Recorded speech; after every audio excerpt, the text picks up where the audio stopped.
changes.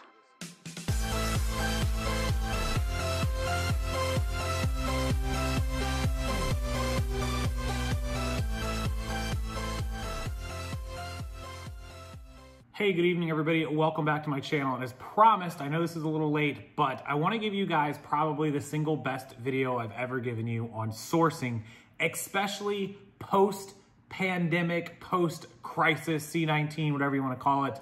And I want to disclaimer this video by saying these are to be done when you feel comfortable and safe doing them. There are some of you that will be ready to do this today, tomorrow, next week, next month, depending on your state. There's some of you that aren't going to feel comfortable with this for months. So this is for you to do at your own pace. I would never tell anybody when to feel comfortable to go source. I, of course, do this every day, but I do it mostly from the comfort of my own home. And most of these can be done from the comfort of your own home without a lot of interaction, if any. So how to source. Sourcing one by one at the thrift stores is fantastic. It's a great way to build a business. Now, I want you to focus on what I just said. It's a great way to build a business. It is not a great way to scale a business. It is unreasonable for one person to go to one store day after day, store after store, item by item, and really build a business. You have to have either multiple bulk items shipping into you or available for you to pick up or get locally and bring into your building, your office, your home, your garage, your storage unit, whatever you work out of at some point to build up to those points. Okay, so let me give you the obvious here, which is wholesale. So I get dozens of emails literally a day. Where can I buy pallets? Where can I buy wholesale? How do you get your pallets? There's a couple ways, and obviously there are websites like bstock.com, directliquidations.com, liquidations.com, suncoastliquidators.com, bulk.com, via trading. There's dozens, there's hundreds. If you Google, you'll find tons of them, for every category that you could want. Google is your friend. But remember, those companies are companies. They're big. They're out to profit as much as they possibly can for themselves. They're not usually going to leave a lot on the bone for somebody like you or I. And so most of those companies are buy it nows, and they do have to leave some kind of margin or the customers aren't going to come back. But you're not going to spend $300 on a box or a pallet and expect to sell it for $1,300 or $1,500 or $2,000 or $3,000. You're going to buy it for $300 and sell it for $600 or $700 after you do the work. They'll let you make a little money, and sometimes you'll get lucky and you'll score one that you pay $300 and can sell for $800 or $900 or $1,000, maybe. It's not often, but more so than not, you're going to just maybe double your money. That's how most of the wholesale sites work. Now, remember, B-Stock is bidding, and they can't really control that, and so that just depends on the competition, the luck. If you can snipe one cheap, you can get lucky. A little bit better on B-Stock, but sometimes those prices go really high, so just keep that in mind. Those sites are not your friend for the most profit. They are a great source of consistent inventory that you can make a little money on, and to learn the business and to get started, really. Now, my site, my liquidation site, which is liquidations for less, liquidation lots for less, it'll be linked below. We sell other people's, basically, we consign merchandise everywhere from clothing and makeup and jewelry. Now, our sellers set the price, and we do discount that as best that we can as it goes on, but the sellers set the price for the most part. And so as far as the margins go, we try to take on merchandise that has good margins, some of it better than others. Some of it will have slim margins, some of it will have better margins. It just depends on the seller and the merchandise and how long it sits before it sells. So that's another factor that goes into it. I'll link it, check it out. We add 5 or 10 lots a day. They're always changing. You may not find anything today, but you might find something on Friday. So just bookmark the site, keep an eye on it, check back from time to time. That's the second one. Now this kind of leads me into my third place to source and get money. And this is post C-19 for sure. So we all know that thrift stores and Goodwills can't take donations or weren't taking donations for quite a while. They were overwhelmed, right, with way more donations than ever. And so this is going to be an absolutely clutch situation and clutch opportunity for you to buy a ton of merchandise. And here's how. You've got 3 things working for you. So number 1, we just mentioned, they have way more stuff than they could ever process, right? Way more inventory. We saw it out on the street. Stuff was piling up. They haven't been working, so they haven't been processing what they had. They just have way too much inventory. And so that's a good thing for us because 1, that means there's gonna be a bunch of inventory available at the store. But we just talked about buying one by one, and that's great if you wanna start out that way as soon as they reopen. But you wanna go in and make a friend with the manager. Make friends with the district managers, the regionals, the store manager, and say, hey, I know you guys have a ton of merchandise. I know you buy, dresses are $5 here, $6 here. I'd like to buy 300 dresses. I can pay $3 a piece. I can give you 900 bucks. Is that something you'd be willing to do?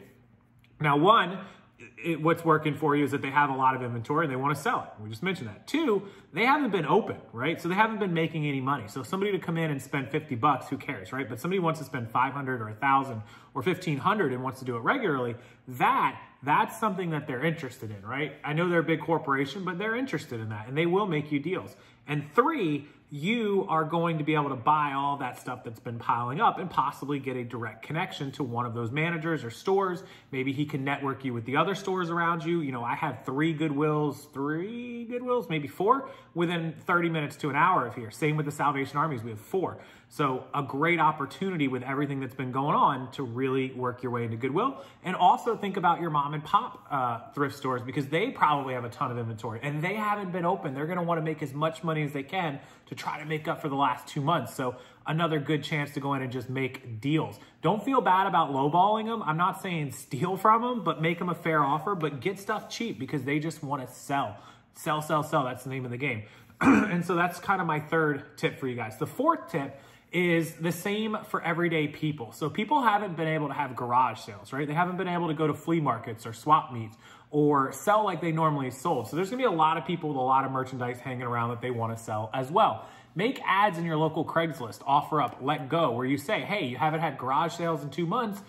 Do you have a bunch of stuff stocked up? Are you a normal swap meet seller? Are you a flea market seller? Again, you can buy a lot of merchandise. Just like I said with the thrift stores, make friends, network with these people, word of mouth with these people, and start buying merchandise from them. Make deals. They want to sell, they want to make up for money, right? So that's number 4.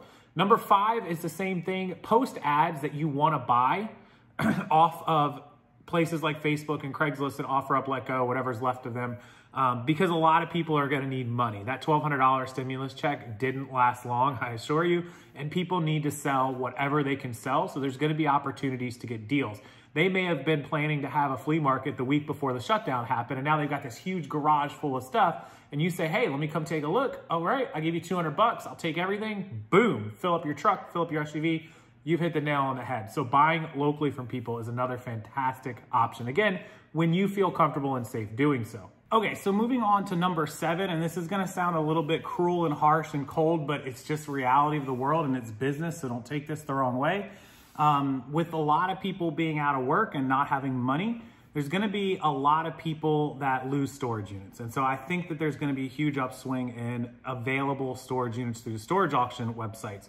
So I'll link the main one that most of us use down below. I'll put links for as much of this stuff as possible down below that you can check it out. So make sure you do check that description box. There'll be a lot of resources for you down there.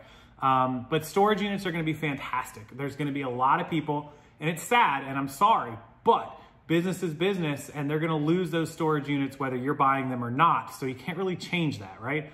People use the $1,200 smartly, and some people use the $1,200 like idiots. And that's just a fact of life. It's just the way some people are. And, even for some of the people that used it on an intelligent level, I don't know, rent, car payment, groceries, health insurance, cell phone bill, whatever they used it on, I would guess that storage units probably fell a good ways down the list. Storage units may not be able to sell. I don't know the laws, like there's no evictions right now. I don't know if there's any rules about selling off storage units. Maybe Wade can comment on this for me, whether they stop those or whether they're gonna resume them. My guess is, since they're private businesses, they're gonna resume it right away. So I think there's gonna be a lot of storage units available, something to keep an eye on. So that's kind of like my number 7. Number 8 is the obvious word of mouth business cards. You'd be surprised how many people you tell at a swap meet or a flea market or at every garage sale that you visit or at the thrift stores and start handing out business cards. I'm a buyer, I'm a buyer. Everyone's so worried about selling. Selling's easy, right? If I handed you 10,000 video games or 10,000 remotes or 10,000 pieces of clothes right now, and I was like, here you go, you'd start selling, right? You'd find a way to start selling stuff, whether wholesale, whether eBay, Amazon, whatever it is that you do, you'd find a way to sell more than you're selling now. So word of mouth, start getting merchandise. Make cards that say I buy instead of I sell. Trust me, you'll thank me later. Word of mouth and business cards. So the other word of mouth, which is the best, and this is how everyone asks me how I get my remotes, both of them were off social media, people that followed me. It didn't take 110,000 Facebook or 100,000 YouTube or 30,000 Instagram or whatever the numbers are. They're just one person. One person sold me 6,000 remotes. I came up with a second deal. After I posted up that I bought remotes, a few months later, somebody messages me, hey, I saw that you buy remotes. I have 50,000 remotes. Boom, right? I've got somebody else that has more remotes potentially. I have somebody that wants me to buy about 5,000 pieces of clothes.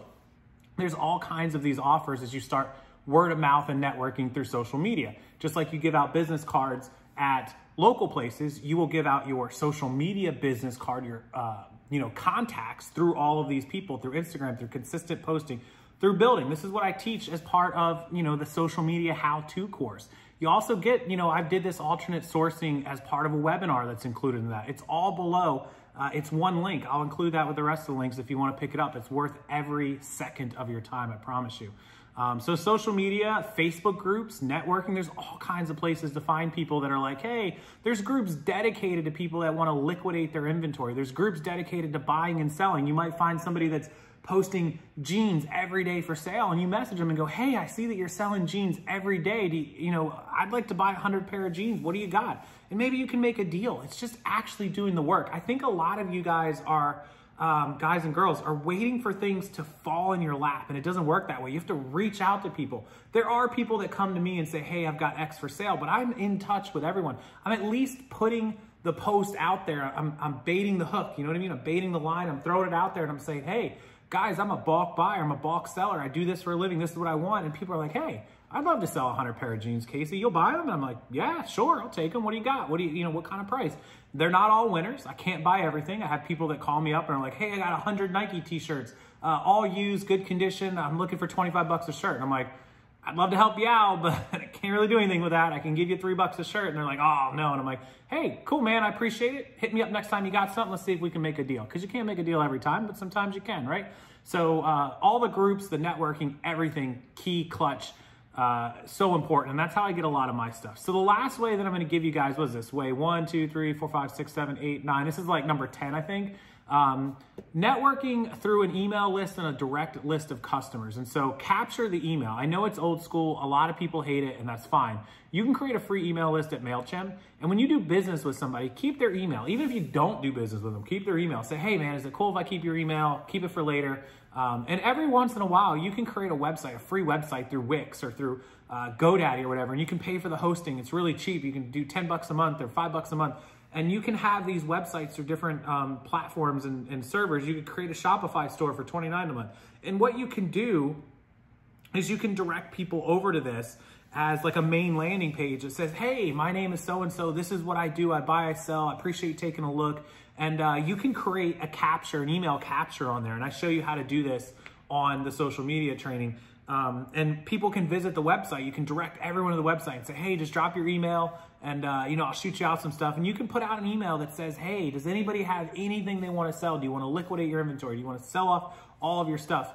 And people will do it. People will email you back and go, hey, yeah, I've got like 20 pair of jeans. I got 50 pair of shoes. I got 100 t-shirts. I got 500 remotes, whatever it is.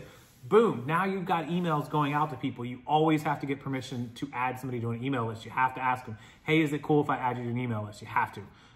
But that is really like networking 101. And I've just given you guys what I think is probably my most important piece of information: how to source, how to get more merchandise, and how to actually scale a business versus just going to the thrift store one by one. You can build a business one by one.